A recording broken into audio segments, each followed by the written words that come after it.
Many of us are, of course, familiar with anti-Semitism, be it the recent wave of it, and to many historians, the worst kind during the Nazi German regime of Hitler. But some of you might even go back to the Polish uh, ghettos of the 1800s in Europe. We might even go back all the way to the Inquisition, or even some of you might go back to the medieval times, the anti-Semitism there in Europe as well.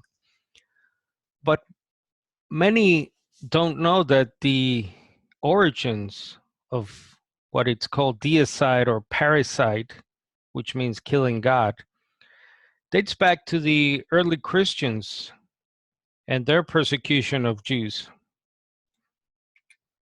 So I'd like to show you here a history of violence by some early Christian writers. This is from the 2nd century Melito. The God has been murdered. The king of Israel has been put to death by an Israelite right hand. And this is Emperor Constantine, who became the first quote-unquote Christian emperor in the 4th century.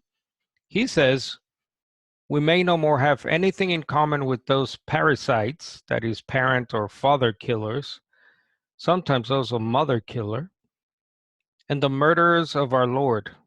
We have no single point in common with the perjury of the Jews."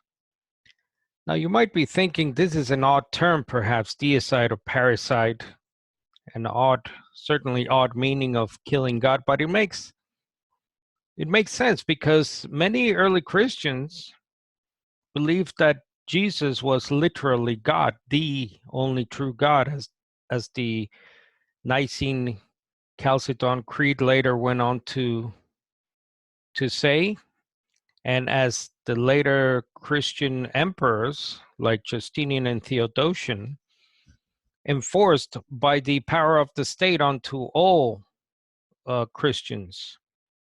So it doesn't come as a surprise if you think about it that the Jews at that time were regarded as parricides or deicides. We have another one here from the 5th century. The Jews have committed outrages against God himself. They crucified him. Also, later on, quote, envy made the Jews deicides or God killers. Another thing to remember about these terms and what they mean is that it reflects one of the earliest heresies of the Christian movement, of the Christian faith, and that's something called patripassianism. So if you can Google that, P-A-T-R-I, patripassianism, and that simply is a term meaning that the God, or God the Father specifically, suffered and died. But here, this early Orthodox, sort of proto-Orthodox Christians, an early form of Catholic dogma, later Catholic Protestant, believed that it was the Son of God who took on flesh somehow, and that's how he suffered and died. Just to close up, this is Antisemitism, Myth and Hate from Antiquity to the Present. The writers say, quote, ultimately, all anti-Semitic accusations and justifications for persecution and discrimination spring from that primal act of deicide. I think the writers here mean the crucifixion of Jesus. In the words of the Catholic biblical exegete Crossan, quote, the Passion Resurrection stories are the matrix for Christian anti-Judaism and eventually for European anti-Semitism. That without that Christian anti-Judaism, lethal and genocidal European anti-Semitism would have been either impossible or at least not widely successful. And this is from Crossan's book, Who Killed Jesus?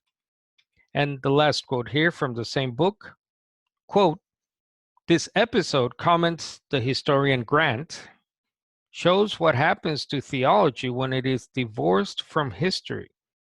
Almost every Christian writer in the first 5 centuries of the church wrote an anti-Jew treatise or made anti-Judaism a principal theme of other writings.